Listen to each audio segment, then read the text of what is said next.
ঈদের দিনে বাচ্চাদের হাসিতে আজ চারদিক ভরে গেছে। নতুন জামার গন্ধে তাদের আনন্দ যেন আকাশ ছুঁয়েছে। একটা জুতা, একটা টুপি, তাতে তাদের পৃথিবী পূর্ণ। আর আমরা সবকিছু থাকার পরে কোথাও যেন একটা শূন্যতা। কেন যে সেই ছোট্টবেলার ঈদটা আর ফিরে আসে না? সকলে ঘুম ভাঙার উত্তেজনা নেই, নতুন জামা লুকিয়ে রাখার মজা নেই, ঈদের জন্য অপেক্ষায় সেই কাঁপা কাঁপা মনও নেই। আজ আমরা বড় হয়ে গেছি, কিন্তু হারিয়ে ফেলেছি সেই নির্ভেজাল আনন্দ। বাচ্চাদের দেখে হাসি আর মনটা যেন শৈশবটাকে খুঁজে।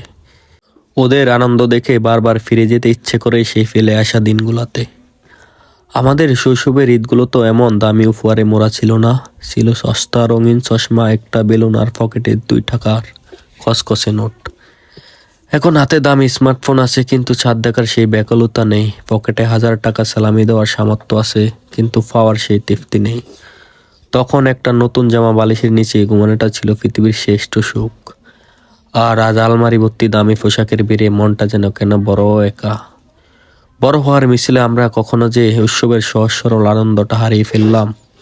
এখানে ঈদ মানে কেবল দায়িত্ব পালন, সামাজিকতা আর একরাশি ক্লান্তি। অথচ শৈশবের ঈদ মানে ছিল ডানা মেলা আকাশে ওরা এক রঙিন স্বপ্ন।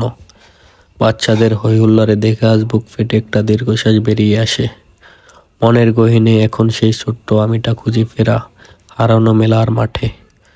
সময় বহমান, ব্যস্ততা বাড়বে, দায়িত্ব বাড়বে, এটাই হয়তো জীবনের নিয়ম।